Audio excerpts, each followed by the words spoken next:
उपहार सिनेमा अग्निकांड के मामले में अंसल बंधुओं को 25 साल के अंदर दूसरी बार सजा सुनाई गई है। आज पटियाला हाउस की सीएमएम कोर्ट ने उन दोनों को 7-7 साल की सजा सुनाई है। ये सजा सबूतों से छेड़छाड़ करने के आरोप में सुनाई गई है। हमारे साथ इस केस से जुड़े सरकारी वकील एटी अंसारी जी मौजूद हैं और साथ में जो विक्टिम फैमिली है नीलम कृष्णमूर्ति जी और उनके पति वो भी मौजूद हैं।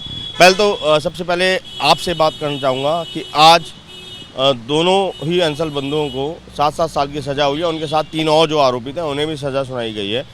अब आपको कैसा महसूस हो रहा है? इतनी लंबी कानूनी लड़ाई आप लड़ते आ रहे हैं। 25 साल में पहली बार लगा है कि न्याय हुआ है और हमारे बच्चों को आज शांति मिलेगी। ये बहुत ज़रूरी है क्योंकि अगर आपको न्याय नहीं मिल सकता तो कोई भी शांति में, ना हमारे बच्चे शांति में थे ना हम भी अब शायद शांति, कुछ तो हमें शांति मिलेगी। चले हमने 25 साल अपनी ज़िंदगी के लगाए कोर्ट के चक्कर काटते काटते, लेकिन आखिर में न्याय मिला। क्योंकि आज का जो मामला है ये अपने आप में एक बहुत ही अलग मामला है। ये है सबूतों से छेड़छाड़ का मामला। इन्होंने जो छेड़छाड़ की सबूतों से वो मेन केस से बचने के लिए की थी ताकि उसमें इन्हें सज़ा ना हो सके।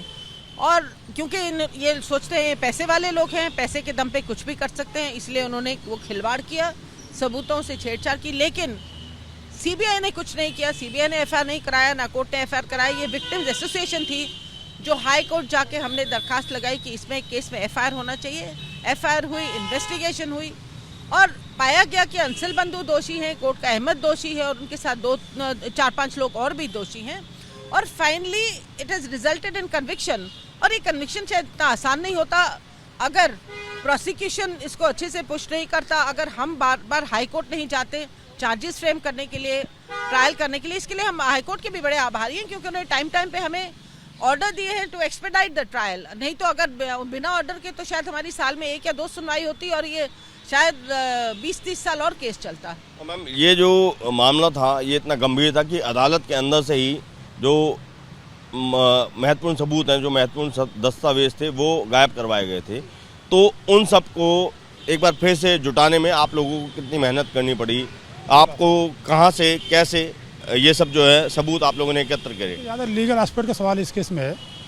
इन्होंने वो बहुत क्रूशियल डॉक्यूमेंट थे, वैसे डॉक्यूमेंट थे जिनसे इनकी इन्वॉल्वमेंट उस केस में इस्टेब्लिश की जा सकती थी। और उन्होंने उसी डॉक्यूमेंट्स को और इस तरीके से फड़वाया, उस पर इंक डलवा दी, डिफेस करवा दिया और कुछ पोर्शन को टीयर ऑफ करा दिया उस पर्टिकुलर डॉक्यूमेंट से। और वो भी एक दो फाइल नहीं थे, उसमें 15 से 20 हज़ार पेजेस थे। उन पेजेस को उन पर्टिकुलर डॉक्यूमेंट से एक पर्टिकुलर मैनर में फड़वाना, उन पर इंक डलवाना, ये अपने आप में बहुत ही नेफेरियस डिज़ाइन थी इनके पार्ट पे। और जिन्होंने पूरी कोशिश की। और इसका ट्रिगर पॉइंट क्या था कि जब विक्टिम एसोसिएशन ने हाई कोर्ट में अप्रोच किया कि मेन उपहार केस में कि ट्रायल जो है बहुत एक्सपेडाइट होने की ज़रूरत है, बहुत लंबा चल गया है, इसको जल्दी से जल्दी इसका न्याय मिलना चाहिए। तो कोर्ट ने एक आर्डर पास कर दिया कि इसका ट्रायल एक पर्टिकुलर पीरियड टाइम के अंदर होना चाहिए।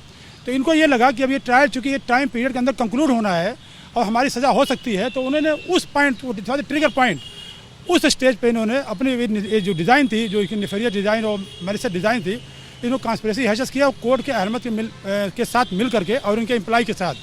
और वो डॉक्यूमेंट जो कोर्ट के रिकॉर्ड पे थे उनको फड़वा दिया, कुछ पोर्शन हटवा दिए, कुछ डॉक्यूमेंट रिमूव करा दिया, किसी पे इंक डलवा दिया और कहीं पे वाइट फ्रूट लगवा दिया। ये हिंदुस्तान का अकेला केस था जहाँ की इतने इम्पोर्टेंट केस में, जो सिटी का सबसे इम्पोर्टेंट केस के हो, जिसमें 59 लोगों की जान जा चुकी हो, 103 से ज़्यादा लोगों की इंजरी हो चुकी हो, उस केस में इतना घिनौना अपराध किया गया, उस केस में इस डॉक्यूमेंट को फड़वाए गए।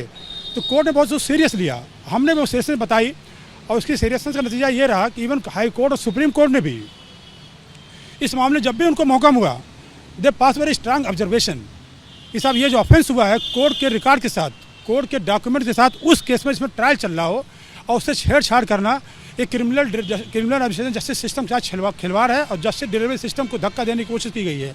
और ये कोर्ट पे असल्ट किया गया है ताकि कोर्ट अपना काम ना कर सके और मुलजिम को न्याय न दिला सके। तो इसकी सीरियसनेस और गंभीरता को देखते हुए तमाम court right from the magistrate court to the honourable supreme court, all of them whenever they get opportunity pass a strong observation it is was the offense not less than a murder, not than offense of murder and डकैती। अब आज उसी का नतीजा है कि हमारे आज सीएमएम साहब ने भी इस कोर्ट को बड़ा सीरियसली लिया और इस सीरियसनेस की वजह से ही आज उन्होंने अपने जो उनकी पावर थी मैक्सिमम पावर का यूज़ करते हुए 7 साल की सज़ा सुनाई, 5 करोड़ रुपए का कंपनसेशन का अवार्ड किया और उनके ऊपर ये फाइन लगाया गया अंसर ब्रदर्स पे। आज हम नतीजे पहुँचे। आज मुझे खुशी इस बात की है कि मैं इस केस में कुछ कंट्रीब्यूट कर पाया अब इनकी परेशानियों को कुछ हद तक दूर कर पाया, कुछ सोलस दिलवा पाया as a prosecutor. And I too deliver my level best in this case and tried my best to find out every short means legal recourse which I adopted in this case to secure the convictions. Sir वो जो दस्तावेज इन लोगों ने गायब करवाए थे वो किस तरीके के दस्तावेज थे? क्या इन दोनों की भूमिका उसमें आती थी कि ये डायरेक्ट उस काम में जुड़े हुए हैं? हाँ, ये वही दस्तावेज थे जिन दस्तावेज के द्वारा प्रोसिक्यूशन की कोशिश थी इनके इन्वॉल्वमेंट को इस्टेब्लिश करने की। फॉर एग्जाम्पल MD's कॉन्फ्रेंस, इनका सबसे बड़ा डिफेंस उपहार केस में ये रहा कि हमारा उपहार सिनेमा से कोई लेना देना नहीं है। तो प्रोसिक्यूशन के ऊपर बहुत बड़ा बर्डन था कि हम इसको कैसे प्रूव करें। तो हमने उसके लिए बहुत सारे डॉक्यूमेंट्स लाए। फॉर एग्जांपल MD's कॉन्फ्रेंस, जिन्होंने MD कॉन्फ्रेंस को उन्होंने होल्ड किया एज MD ऑन चेयरपर्सन, तो उन्होंने उसी डॉक्यूमेंट को फड़वा दिया, उसी डॉक्यूमेंट्स को गायब करा दिए ताकि इनकी इन्वॉल्वमेंट, इनका नेक्सस एस्टेब्लिश ना हो पाए। फॉर एग्जाम्पल कुछ इंस्पेक्शन रिपोर्ट थी इन्होंने किया का मेन उपहार केस में, जो कोर्ट का जो फायर डिपार्टमेंट का इंस्पेक्शन होता है to get the NOC for further taking licence to run the cinema, उन्होंने उस इंस्पेक्शन को करवाया ही नहीं। फायर ब्रिगेड कुछ ऑफिसर मिल गए इनके साथ में, उन्होंने बगैर इंस्पेक्शन किए ही एक NOC दे दी और उस NOC के बेसिस पर सिनेमा चलता रहा और नतीजा ये हुआ कि 59 लोगों की जान चली गई, 103 लोगों की इंजरी काज हो गई। तो वो डॉक्यूमेंट जो इनकी इन्वॉल्वमेंट को इस्टेब्लिश कर पाते, those document had potential to establish their involvement in their case and to prove their guilt were got tampered with pursuant to a conspiracy. Ma'am ये बताइए कि सुप्रीम कोर्ट ने भी इन्हें सज़ा सुनाई थी, लेकिन उस सज़ा के बाद भी ये लोग जेल नहीं जा पाए थे। अब आज 7 साल की जो सज़ा सुनाई गई है, इसमें बहुत हद तक ये गुंजाइश भी है कि वो लोग जेल जा सकते हैं। आज 7 साल सज़ा सुनाने बाद उनको इमीडिएटली कस्टडी में लिया गया और जेल भेज दिया है, वो जेल जा चुके हैं। तो अब वो जेल में ही रहेंगे? अगर उनकी बेल या कुछ उस पर सुनवाई उनके लिए पॉजिटिव रहती है या नहीं? तो अब आप कितने संतुष्ट हैं, क्योंकि आपने अपने 2 बच्चों को खोया था इस कांड? जी बिल्कुल, आज क्योंकि अंसल बंधुओं को जेल भेज दिया गया है 7 साल की सज़ा सुनाने के बाद, ऑलरेडी उनको दे दिया पुलिस कस्टडी में, और बिल्कुल जाहिर है कि ये लोग अपनी बेल एप्लीकेशन लगाएंगे, स्टे भी चाहेंगे। तो हमको उसको we are going to fight it tooth and nail, ऐसे तो नहीं कि हम छोड़ देंगे, क्योंकि अब देखना ये है, जुडिशरी को भी देखना है कि इतना घिनौना अपराध किया है और उसके बावजूद आप उसको बेल देंगे। आप देखिए जो 80 और 85 साल के लोग हैं जो सिर्फ अंडर ट्रायल हैं, आप उनको बेल डिनाई करते हैं। आप देख लीजिए फादर स्टान स्वामी देख लीजिए, वारावर राव देख लीजिए, चौथाला को देखिए। तो इनकी ये तो अपना एक ही राग अलाप रहे हैं कि हम बूढ़े हो गए, वो तो जान के इन्होंने किया है। दे पर्पसली प्रोलॉन्ग द ट्रायल, क्योंकि इनको लगा कि एक बार सुप्रीम कोर्ट ने हमें इस चीज़ की रियायत दे दी है, पर सुप्रीम कोर्ट ने ये अपनी जजमेंट में नहीं कहा है कि अच्छा इस बार हमने तुम्हें छोड़ा तो अब तुम्हें जितनी चाहिए उतने क्रिमिनल एक्ट करें, आपको जो करना है करिए, आप जेल नहीं जाएंगे। So they can not take that plea of the supreme court. Sir आज जो सज़ा सुनाई गई वो किन किन धाराओं के तहत इसमें सज़ा सुनाई गई है और कितने लोगों को? ट्रायल के बाद कोर्ट ने जजमेंट प्रोनाउंस किया था, उसमें इन सबको 5 एक्यूज्ड को, जिसमें सुशील अंसल, गोपाल अंसल, जो अंसल ब्रदर्स हैं वो भी शामिल हैं, इसमें इनको पाया गया, दोषी पाया गया 120 भी, यानी कॉन्स्पिरेसी में इन्होंने कॉन्स्पिरेसी रची इस काम को करने के लिए। और साथ साथ 409 जो ब्रीच ऑफ ट्रस्ट है, जो एक पब्लिक सर्वेंट था अहमद हमारे कोर्ट का, जिसके साथ मिलकर उन्होंने डॉक्यूमेंट फड़वाया, तो कॉन्स्पिरेसी साथ ये धारा उनके ऊपर भी लगाई गई। और साथ साथ 201 एक सेक्शन होता है IPC का, वो भी इन पर लगाया गया। इन्होंने एविडेंस, जो सबसे क्रूशियल एविडेंस है, उसको डिस्ट्रॉय किया। तो इन चारों धाराओं में इनको सज़ा का ऐलान किया आज लंदन CMM साहब ने, और 7 साल की सज़ा सब में किया। और ये ऑर्डर किया कि 7 साल की जो सज़ा होगी ये कंकरेंट चलेगी, यानी 7 साल चलेगी, और प्लस 5 करोड़ रुपीज़ का कंपनसेशन अवार्ड किया। और इसी गंभीरता को देखते हुए और साथ साथ इमीडिएटली इनको कस्टडी में लिया और जेल भेज दिया आज। अब इनके पास एक ही रास्ता बचता है, ये सेशन कोर्ट में अपील करेंगे, वहाँ इनकी गुहार होगी सेशन कोर्ट से कि हमारी एज ज़्यादा है, हमें इसमें बेल दी जाए।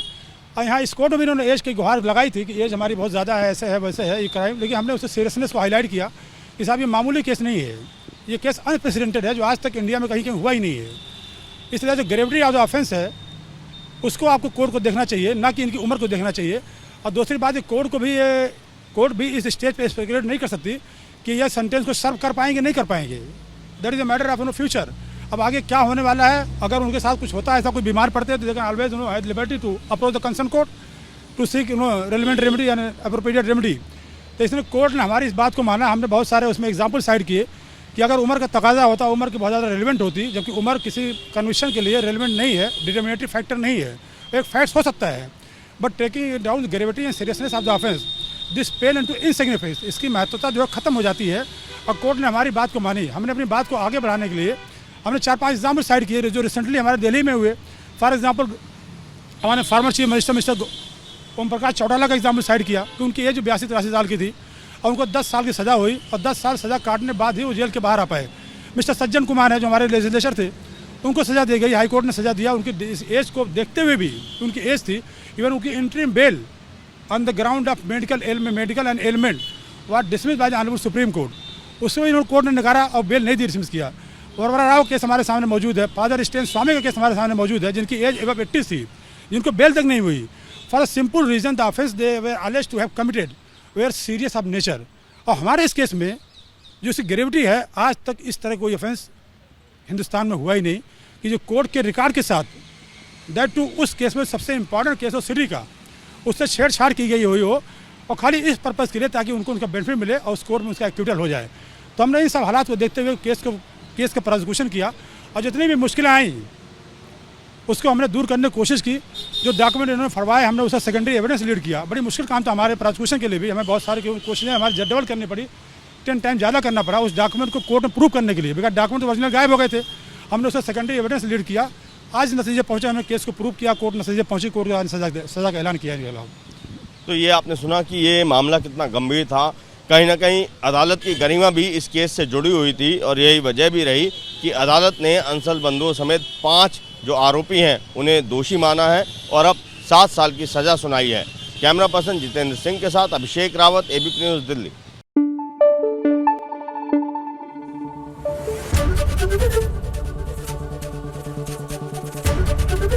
एबीपी न्यूज़ आपको रखे आगे।